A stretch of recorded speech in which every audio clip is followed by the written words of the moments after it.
Have you ever left a conversation feeling more confused than when you started?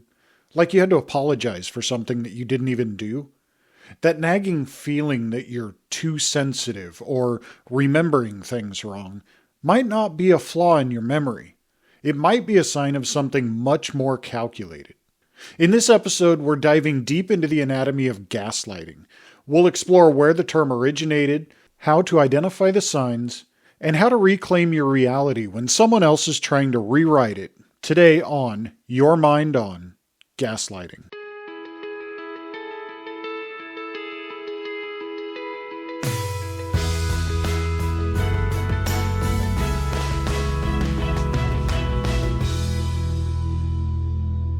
And welcome back, everyone, to another week here on the Your Mind On podcast, where each week I pick a topic within the world of psychology, dive into the research, and present to you all what I have found. And this week we have a special episode. It's our first listener-suggested topic. Big thanks to Mike for suggesting this week's topic. No housekeeping notes this week, so we'll just go ahead and get started. The term gaslighting gets thrown around a lot, and it has ever since it was popularized by Dr. Robin Stern in 2007. But what is it exactly? Gaslighting is a form of psychological manipulation and emotional abuse, where someone causes another person to question their own truth, memories, or perceptions of reality.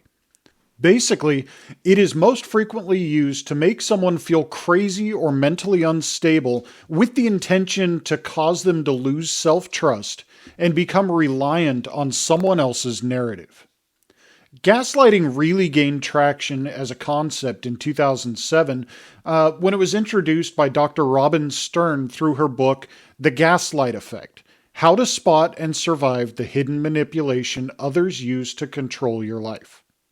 Stern defined the gaslight effect as a specific dynamic between two people in a relationship through mutual participation.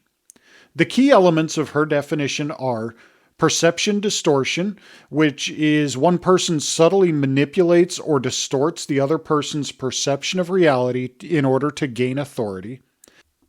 The victim's role, in which Stern notes that the victim often becomes trapped in the dynamic because they seek validation from the manipulator.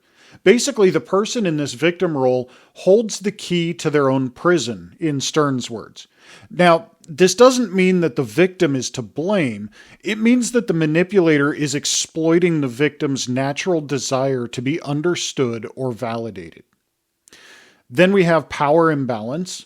The manipulation is designed to make the other person feel confused, insecure, and ultimately reliant on the gaslighter for the quote-unquote truth.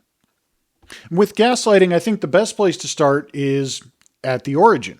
So let's go back a bit further in the history of the concept of gaslighting to explore the origin of the word. Now, without ever giving it too much thought, I had always assumed that gaslighting was referring to the low fuel light on a car, often called the gas light. This made sense to me because that comes on and makes you feel like you need to stop immediately for gas, when in reality you probably can go a few more miles before you stop. Although I do advise getting gas whenever that light comes on, just to be safe. However, this isn't the actual origin of the term. The term actually comes from a 1938 stage production called Gaslight by Patrick Hamilton. In this play, a husband tries to convince his wife that she's going crazy by dimming the gas lights in their home, and then denying any change occurred whenever she would notice. In 1969, two researchers named Barton and Whitehead published a paper using the phrase the gaslight phenomenon to describe the abuse and involuntary hospitalization of psychiatric patients. The concept then sort of faded from popularity until 2007 when Stern published her book and moved the term beyond that specific context and applied it to intimate partnerships, family dynamics, and even the workplace. Stern's definition says that gaslighting often involves covert and subtle tactics rather than insults, which makes it harder to prove than other forms of abuse. Despite Stern's work in bringing about a modern understanding of the term, gaslighting is not officially recognized as a clinical term according to the Diagnostics and Statistical Manual. It does, however, line up pretty well with the established concepts of coercive control and emotional abuse. How does it differ from straightforward manipulation? There is a pretty distinct difference. Gaslighting is a subset of manipulation. Manipulation is behavior designed to exploit or influence others for one's own advantage. Gaslighting, however, focuses specifically on undermining a person's confidence in their own judgment. The intention is to gain and maintain power, authority, and control over someone. And there are specific tactics that are often used in this type of manipulation. The first is denial. The person doing the manipulation flatly refuses to take responsibility for their actions or claims events never happened, even when they're presented with proof that they did happen. This is a pretty common tactic and includes phrases like, "that never happened," or "I never said that." Again, even when there is evidence to prove otherwise. However, they may also pretend to forget an event to avoid addressing the issue altogether. They might twist facts to suit their own narrative. A second tactic is called countering. Countering is when a person questions the memory of the person being targeted by manipulation by suggesting that they're forgetful or confused. Often, manipulators will directly attack cognitive ability by using statements like, "Are you sure about that? You do have a bad memory." Or, "I think you're forgetting what really happened." They may also imply confusion, stating, "I never said that. You must be confused," in an attempt to get someone to second guess their own perceptions. Manipulators will often use labels like crazy, paranoid, and even insane. Basically, rather than flat out denying an event, this tactic is designed to deny but also add a layer of psychological pressure. Trivializing is another tactic that's often used, which is dismissing the target's valid feelings or concerns as too sensitive or overreacting. This is one tactic that is often used in medical settings when professionals tell their patients that their physical symptoms are all in their heads. Essentially, this is a subset of emotional invalidation. It's the focusing on how valid someone's response to an event is. Often, we would think of this in the medical sense of being told that the pain we feel is all in our heads, but how many times have you seen or heard a parent, maybe it was even you, tell a child something like, "Stop crying, it's not that big of an issue," or "Big kids don't cry"? That's another case of trivializing. In this situation, and especially with kids, it can be difficult to remember that while it might seem like a small, insignificant thing to us that they are upset over, it could be a tremendous thing for them. Having a meltdown because the peanut butter is on top and the jelly's on bottom? To an adult, it's a ludicrous thing to have a meltdown over. But to a child that doesn't understand that just flipping the sandwich over will make it the right way, this could be a tragic part of that child's day. Their worlds are much smaller and have less experiences than adults, and parents have to keep that in mind. Someone participating in gaslighting may also use withholding, where they pretend to not understand a conversation or refuse to listen in order to make the other person doubt their communication abilities. And they will often use diverting, where they change the focus of a discussion by questioning the person's credibility or sanity, like maybe saying, "That's just some nonsense that you read on the internet." Blame shifting and projection is another commonly used tactic. This is a particularly nasty tactic where the manipulator puts the blame for their own mistakes on the victim, and may even project their own negative traits onto their partner to make them feel guilty for what the manipulator is actually doing. Most of us, when we think of gaslighting, we think of relationships we have with those around us. Spouses, kids, parents, friends, coworkers. But gaslighting happens in a lot more places than just these close relationships. In a workplace context, Stern says that gaslighting is often a situation like when a supervisor might give a directive and then later deny it, causing the employee to doubt their own competence and memory. The supervisor might also give positive feedback to a subordinate, but then talk badly about them behind their back, or maybe steal credit for an employee's idea and then call the employee paranoid or overly sensitive if they bring it up. Medical gaslighting also happens with a surprising amount of regularity. Someone might go to the doctor for genuine pain only to be told that it is anxiety or stress or even that they just need to lose weight. Statistically, this kind of medical gaslighting affects women and minorities most. Racial and stereotypical gaslighting also occurs pretty regularly. In this case, the manipulator uses negative stereotypes regarding gender, race, or sexuality to discredit a person or a group. For example, telling a woman that no one will believe her report of abuse because she's irrational. So let's take a look at some of the situations where gaslighting might occur, and we'll begin with intimate relationships. Healthy relationships are built on equality and mutual respect. But with relationships involving gaslighting, the goal is dominance and authority. In intimate relationships, this typically involves undermining agency or distorting a partner's perception of reality to make them unable to trust their own judgments. They will also use infantilization, basically treating their partner as though they're incapable of understanding complex situations or making sound decisions. This is done in an effort to make themselves the ultimate authority in the relationship. Gaslighting also serves to trap the victim by micromanaging their choices and behavior through manipulation or threats, which is coercive control. Another hallmark of gaslighting in intimate relationships is isolation from support systems. Now, of course, this is a common tactic used across virtually every type of abusive relationship. Isolation is often the next stage of manipulation following an initial period of what experts refer to as love bombing, which is where the manipulator overflows with affection and compliments, even rushing relationships quickly in order to form an intense emotional bond. Once this bond is formed, the manipulator will often discourage all social interaction, usually encouraging them to avoid spending time with friends or family.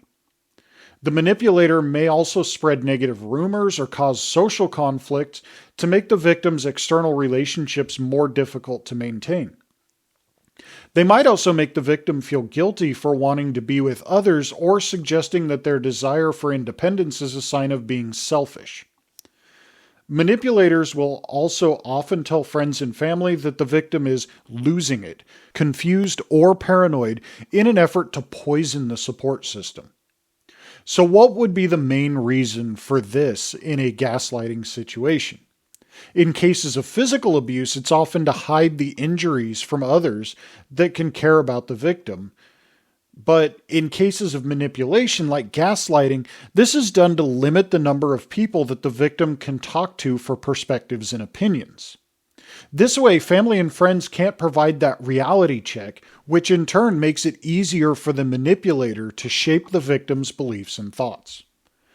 Of course, as I said before, intimate relationships aren't the only places that gaslighting shows up. In the workplace, there's a dynamic between supervisors and subordinates that can be described as a perfect breeding ground for gaslighting. Since gaslighting requires a position of power, supervisors will often use their authority to bolster their own self-esteem by undermining their employees or subordinates. As I mentioned before, supervisors might give inconsistent feedback, telling a subordinate in person that they're doing a great job and are a valuable member of the team, but then when talking to others around the office, the supervisor might be saying that the subordinate is a subpar employee that's basically dead weight around the office or workplace. The supervisor will often give contradictory instructions. They will give instructions and later deny that they gave those instructions.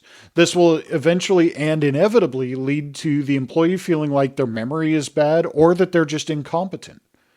Supervisors might also berate or shame a subordinate in front of colleagues or clients, and then later act as if nothing happened when they're alone.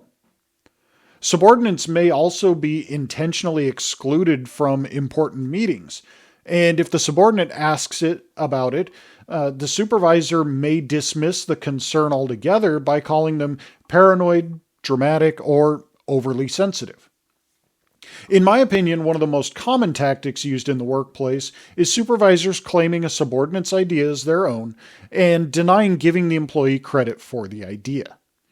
These kind of tactics are most often seen in certain workplace cultures where power plays are common, such as law firms or financial organizations. But they can happen anywhere that an employee might feel burnt out and defeated, because those kind of feelings make gaslighting so much easier to establish. Of course, supervisor and subordinate relationships aren't the only ones in the workplace subject to potential gaslighting. Coworkers at the same level, particularly in those cutthroat professions, may sabotage one another to undermine a peer's confidence and professional standing. For example, a colleague may offer to handle a critical portion of a group project and then later deny the agreement ever took place, even saying things like, "Don't blame me if you can't get your work done," in an order to make the lead person appear incompetent. Competitive peers may minimize a colleague's contributions or steal credit for their ideas. Peers may also gossip behind a colleague's back and then later deny it, and even shift blame to a third party to create confusion.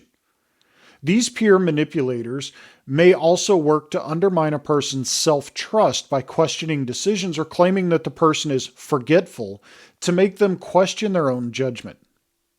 Often people that use these tactics view intrapersonal exploitation as an acceptable way to achieve goals, or they might even get a sadistic sense of pleasure from humiliating a peer. But many times it's just due to a drive to maintain a higher social status or to protect their own reputation. Of course, gaslighting can be found, as we've said before, in the medical field as well. I'm not going to dive too deeply into how it shows up here. However, medical gaslighting predominantly affects women when medical personnel refuse to take their pain seriously.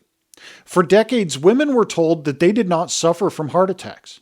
If they did not present with a crushing chest pain, their symptoms were dismissed as being in their own heads and were treated with antacids or anti-anxiety medication. This systemic failure resulted in more women than men dying of heart disease in the United States between 1985 and 2014. Part of the explanation of this is that women are frequently presumed to be irrational or emotional, which leads providers to categorize legitimate heart attack symptoms as anxiety.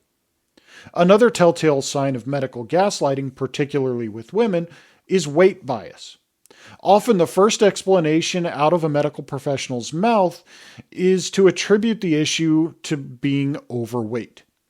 While this happens to both men and women, it far more often happens to women. Bias against minorities also occurs in medical gaslighting.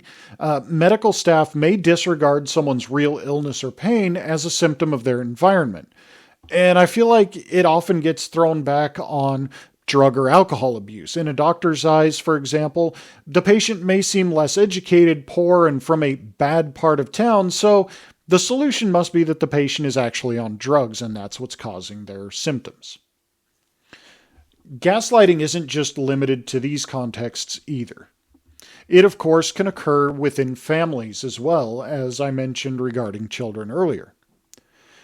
Gaslighting has to have a power dynamic, and the relationship of parent and child is one of the biggest power dynamics we will experience in our lifetimes. Of course, We covered trivializing a child's emotional expression before, and again, it should be noted because it is so critically important for all parents to understand that children have emotions and need to learn how to express them in a healthy way. Telling them to stop being so sensitive or that they're overreacting just simply doesn't help. I can remember growing up hearing people say things like, "Stop crying or I'll give you something to cry about." Now, this fits that bill entirely. It trivializes the child's emotional expression, and to add insult to injury, it lumps threat of physical harm on top of it. And while I didn't find any statistics on it, I feel like where women are more likely to experience gaslighting in a relationship, boy children are probably more likely to be trivialized in this way. I think it has gotten better over the years, but it is still an issue. With statements like crying like a little girl, this trivializes the boy's emotions, and it begins to teach the boy that he should never feel or express emotions, which leads to a tremendous amount of psychological issues as they grow into adults. Another aspect of parenting that is common is infantilization, or treating kids as if they're not capable of making decisions for themselves. Children need to be able to make their own decisions in certain regards so that they can begin to build self-confidence, trust in themselves, and experience the highs and lows of life. When you take that away from children, it leads to indecisiveness, low self-esteem, and an overall sense of helplessness as they grow older. Another, maybe slightly less common tactic parents use in gaslighting is to isolate them from the family. Saying something like, "There is nothing wrong with this family. You're the only one that feels like there's an issue here." This creates a wedge between the affected child and the rest of the family, which can lead to isolation and even deepen into depression. Another negative side effect of gaslighting involving children is when they are the witness to one parent gaslighting the other. The victim in this case may turn to the child as a sort of record keeper, as the victim is trying to prove that they aren't crazy. This puts a massive responsibility on a child, creating feelings of distrust and anxiety. So, wow, there are a lot of instances in life where gaslighting might crop up, right? But wait, there's more. Another key occurrence of gaslighting happens every day, and we may not even notice unless we're directly involved or affected. We may even be participating in it without realizing that we're doing so. There's a much larger category within gaslighting that's known as racial gaslighting, and boy is this a big, complicated one. Racial gaslighting is the application of manipulative techniques to an entire racial or ethnic group to discredit their lived experiences and perspectives. There are several tactical ways in which racial and ethnic groups are discredited. The first is pathologizing dissent.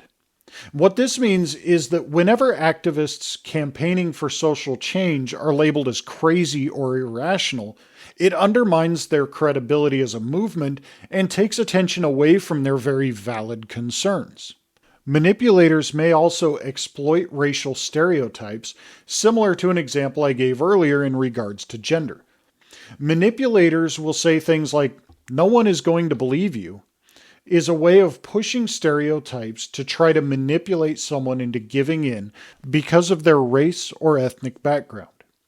When confronted with biases or microaggressions, a gaslighter may flatly deny the reality of the interaction, making the target feel that they are imagining the offense. There is also institutional invalidation. In sectors like the justice system or healthcare, the experiences of marginalized groups are often minimized or disbelieved. This occurs when survivors are presumed to be irrational or emotional based on systemic biases. So, who are the people that are typically guilty of gaslighting? I mean, based on everything we've learned so far, it sounds like really egomaniacal, terrible, selfish people, right? And that's not entirely wrong. Many of the people that frequently use gaslighting techniques fit into what is referred to as the dark tetrad. The dark tetrad is a framework of 4 distinct but overlapping dark personality traits: narcissism, Machiavellism, psychopathy, and sadism. Each of the 4 has distinct traits, and each of them are known to use gaslighting regularly. Since each of these traits is a large topic, I'm going to give just a brief overview of them today, but I will plan to do a more in-depth episode for most of them, if not all of them, in the future. Narcissism's core characteristics involve grandiosity, entitlement, and a constant need for admiration, so their overarching motivation is self-enhancement. Basically, they want to be seen as superior to, well, everyone. Machiavellism's core characteristics are cynicism, coldness, and a tendency to manipulate others for personal gain. The primary motivation for these people is strategic advancement. The ends always justify the means. Psychopathy's core characteristics are impulsivity, thrill-seeking, and a profound lack of empathy or remorse. The primary motivation for psychopathy is stimulation and control, often acting without fear of social or moral consequences. Sadism's core characteristics are deriving pleasure, excitement, or gratification from the suffering of others. The main motivational force for this one is the enjoyment of cruelty. They enjoy inflicting pain, physical or emotional. However, people that fit within this framework aren't the only people that use gaslighting techniques. Gaslighting is often used to gain power, avoid accountability, or out of fear of rejection. There is another instance in which people might use gaslighting techniques even though they do not fit within the dark tetrad. People that witnessed gaslighting in the home as children will often learn the behavior as they grow and will in turn use the same techniques in their own relationships simply because they don't know any other way. In some cases, they learned to adopt gaslighting techniques as a survival or a coping mechanism. As children, they may learn to use these techniques to protect themselves from further harm or abuse. When a child's emotional needs are trivialized, they may adopt gaslighting as a way of getting what they want or need from their environment. They may also learn to do this to avoid accountability, just like many adults do, but in this case, it's to avoid harsh punishments for simple mistakes. So now that we've talked a little bit about who might use gaslighting, what about the psychological impact on victims of gaslighting? In children and adults both, gaslighting can have massive implications. Anxiety and depression are the primary clinical outcomes of gaslighting. Studies show that 68% of individuals subjected to gaslighting experience heightened levels of anxiety, while 59% report experiencing depression. Being a victim of gaslighting may also cause chronic self-doubt and cognitive dissonance. Gaslighting thrives on creating a surreal, intrapersonal environment where the target is forced to question their own sanity. This leads to the erosion of self-trust, decision-making paralysis, reliance on the abuser, and even the draining of emotional energy. Cognitive dissonance occurs when the victim is forced to hold 2 conflicting beliefs: their own lived experience and the reality dictated by a trusted person or institution. Another frequently observed impact of gaslighting is complex post-traumatic stress disorder, or CPTSD, which is identified as severe, long-term mental health consequences resulting from the systematic psychological abuse of gaslighting. The long-term effects of this trauma include a diminished sense of reality and a complex network of detrimental beliefs, sometimes referred to as a mind's knot. These symptoms can lead to emotional exhaustion and a complete loss of self-agency and freedom. The sources that I've found suggest that because gaslighting typically involves a power relationship and the need for control, the resulting trauma is a direct byproduct of the victim being forced into a state of confusion and dependency. So at this point, we've covered a lot, And you may be reflecting on the relationships that you've had in the past or even current ones and wondering how much of what you experience has been gaslighting. It can be difficult to determine, really, but there are specific things to consider. Mainly, you want to look at intent, consistency, and mutual respect. What we should be looking at is power versus resolution. With gaslighting, the intention is to gain power and dominance over the victim. They will intentionally make the other person feel like they're going crazy so that it will build reliance on the manipulator. However, if the goal is to find common ground or to clarify a point, it's likely a misunderstanding rather than gaslighting. In a genuine misunderstanding, both parties are typically invested in getting it right rather than being right, or controlling the other person. When presented with evidence countering what has been said, in a misunderstanding, they will accept the evidence or even agree to disagree. But with gaslighting, they'll attempt to twist the evidence to fit their own narrative. In a genuine misunderstanding, someone will respect the other person's perspective while trying to explain their own. But someone that is using gaslighting techniques will try to infantilize the other person or treat them as if they're not capable of understanding. Frequency is another key thing to look at. Misunderstandings happen occasionally. Gaslighting, however, is systemic. It is nearly a daily interaction and it's long-term. In a genuine misunderstanding, you likely will feel frustrated, confused, and upset, but when it's gaslighting, you should probably be feeling chronic self-doubt and constantly questioning your own sanity. Gaslighting is a very real and very serious form of emotional abuse. But gaslighting is also a bit of a buzzword. It has really caught on in popular culture, which isn't necessarily a good thing. The term does tend to get overused now, especially with the younger generations, and doing so serves to trivialize the abuse, and to some degree may act to numb society's views on it. It is critical that people understand what gaslighting is, why it's used, and how to recognize it. It can be really easy to have a misunderstanding, difference in memory, or a difference in perspective and write it off as being gaslighting. This can be even greater in people who have experienced gaslighting in the past due to the potential for CPTSD. Everything gets even more complicated when it occurs in an argument. When tempers flare, it can be hard to consider someone else's perspective. It can be hard to critically consider evidence that's presented. This is yet another reason why, when having an argument and tempers start to rise, you need to call a timeout.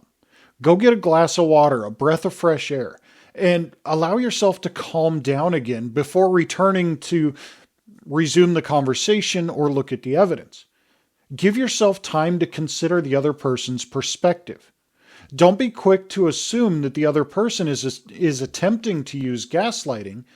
Discuss things with your mental health professional to get an additional perspective.